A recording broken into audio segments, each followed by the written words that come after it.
দিল্লি কি শেখ হাসিনাকে বাংলাদেশে ফেরত আনার চেষ্টা করছে? দিল্লির কাঁধে ভর করেই কি শেখ হাসিনা খুব তাড়াতাড়ি বাংলাদেশে ফিরবেন? এমন প্রশ্ন জাগিয়ে তুলছে কিছু গণমাধ্যমগুলোর সেই প্রশ্নকে এড়িয়ে যাওয়ারও কোনো উপায় নেই। আপনাকে সেই প্রশ্নের মুখোমুখি হতেই হবে। সেই প্রশ্ন এড়িয়ে গেলে আপনি হয়তো বাস্তবতাকে এড়িয়ে যাবেন। কি আসলে ঘটছে? দিল্লির কাঁধে ভর করেই কি শেখ হাসিনা ফিরতে চলেছেন বাংলাদেশে, নাকি অন্য কিছু ঘটবে? ঘটনাগুলো কি, সেই আলোচনাই এই ভিডিওতে করব। থাকবেন পলিটিক্স টিভির নিয়মিত আয়োজনে।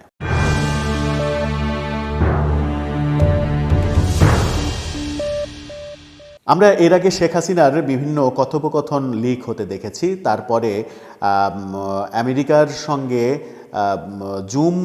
জুমের মাধ্যমে অনলাইনে সমাবেশে বক্তব্য করলেন শেখ হাসিনা। এবার ঘোষিত হলো আগামীকালকেই যুক্তরাজ্যে একটি সমাবেশ হবে, ব্রিটেনের সমাবেশ হবে। সেই সমাবেশে শেখ হাসিনা বক্তব্য রাখবেন। প্রথমে প্রচার করা হয়েছিল শেখ হাসিনা উপস্থিত থেকে বক্তব্য রাখবেন। সেই ব্যাপারটা এখনও পরিষ্কার করা হয়নি, তবে এটুকু নিশ্চিত যে শেখ হাসিনা অনলাইনে হলেও বক্তব্য রাখবেন। জাপানে আরেকটি মিটিংয়ের আয়োজন করা হচ্ছে খুব শীঘ্রই, সেখানেও শেখ হাসিনা বক্তব্য রাখবেন এমন খবর গণমাধ্যমে আসা শুরু করেছে।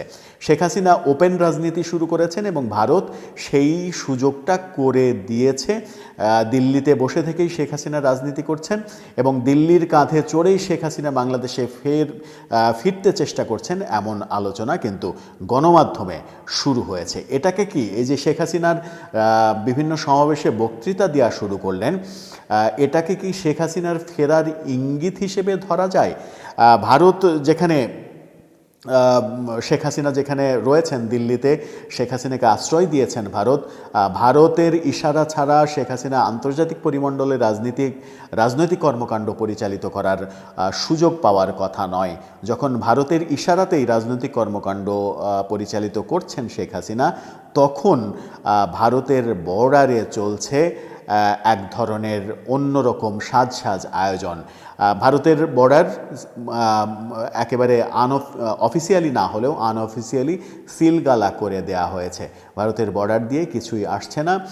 গরু আসতো, চিনি আসতো, মসুরের ডাল আসতো, পেঁয়াজ আসতো, আলু আসতো, সব যাতায়াতই নাকি বন্ধ করে দেয়া হয়েছে। সেখানে হিন্দুত্ববাদী সংগঠনগুলো আরও বেশি ভূমিকা রাখছে। বর্ডারে সতর্কতা অবলম্বন করা হয়েছে। চিকেন নেকে আলাদা করে সতর্কতা জারি করা হয়েছে। সেই সতর্কতার অংশ হিসেবেই হাজার হাজার লক্ষ সেনা মোতায়েন করা হচ্ছে ভারতীয় সীমান্তে, যেন সীমান্ত অরক্ষিত না থাকে। এবং আরও বলা হচ্ছে, গাইবান্ধা সহ বিভিন্ন জায়গার সীমান্ত দিয়ে ভারতে অনুপ্রবেশের জন্য সংখ্যালঘুরা ভিড় করছেন। এই অনুপ্রবেশ ঠেকানোর জন্য নিরাপত্তা আরও বেশি জোরদার করা হয়েছে। ভারতের সীমান্তে এক ধরনের যুদ্ধাবস্থা বিরাজ করছে। সেই সব আয়োজন কি শেখ হাসিনাকে ফেরানোর ইঙ্গিত?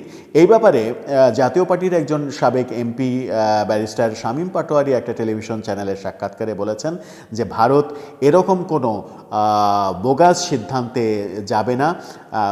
ভারত এরকম কোনো গণ্ডমূর্খের মতো কাজ করবে না যে শেখ হাসিনাকে তড়িঘড়ি করে বাংলাদেশে ফেরত পাঠাতেই হবে, তার জন্য তার সমস্ত কিছু জলাঞ্জলি দিতে হবে। ভারত এরকম রাজনীতি করবে না বলে তিনি মন্তব্য করেছিলেন। কিন্তু শেখ হাসিনার আন্তর্জাতিক অঙ্গনে রাজনৈতিক যে ব্যাপারগুলো প্রতিষ্ঠিত হচ্ছে, তিনি একের পর এক রাজনৈতিক কর্মকাণ্ড পরিচালিত করছেন। আমেরিকার পরে এবার ইংল্যান্ডে জনসভায় ভাষণ দিচ্ছেন, তারপরে জাপানের জনসভায় ভাষণ দেবেন, পর্যায়ক্রমে হয়তো বিশ্বের বিভিন্ন জায়গায় জনসভায় তিনি ভাষণ দেবেন। এই ভাষণ মানে শেখ হাসিনা এবং আওয়ামী লীগের ফেরার ইঙ্গিত কি তারা কোনোভাবে পেয়ে গেছেন, নাকি তারা টার্গেট করেছেন জানুয়ারির 20 তারিখের পরে, যখন ডোনাল্ড ট্রাম্প রাষ্ট্র ক্ষমতায় বসবেন আমেরিকার, ট্রাম্পের হাত ধরে আওয়ামী লীগ কিছু করার স্বপ্ন দেখছে কিনা সেটাও একটা বড় বিষয়। ডোনাল্ড ট্রাম্প তার নির্বাচনের সময়ে বাংলাদেশে ইউনূস সরকারের আমলে সংখ্যালঘু নির্যাতন নিয়ে এক টুইট করেই সাড়া জাগিয়ে দিয়েছিলেন। সেটার পর থেকে আলোচনা হচ্ছিল যে ডোনাল্ড ট্রাম্প রাষ্ট্র ক্ষমতায় বসার পর আওয়ামী লীগের জন্য তিনি মরিয়া হয়ে উঠবেন। ভারতের প্রধানমন্ত্রী নরেন্দ্র মোদী তার খুবই ক্লোজ বন্ধু, দুই বন্ধু মিলিয়ে শেখ হাসিনার ফিরে আসাটাকে ত্বরান্বিত করবেন। সেই স্বপ্নই কি তৈরি হয়েছে এবং সেই স্বপ্নের পথেই কি হাঁটছে আওয়ামী লীগ? আওয়ামী লীগের ফেরার ইঙ্গিতটা কিভাবে আপনি দেখছেন দর্শক? আপনার মতামত জানিয়ে লিখতে পারেন আমাদের কমেন্ট বক্সে।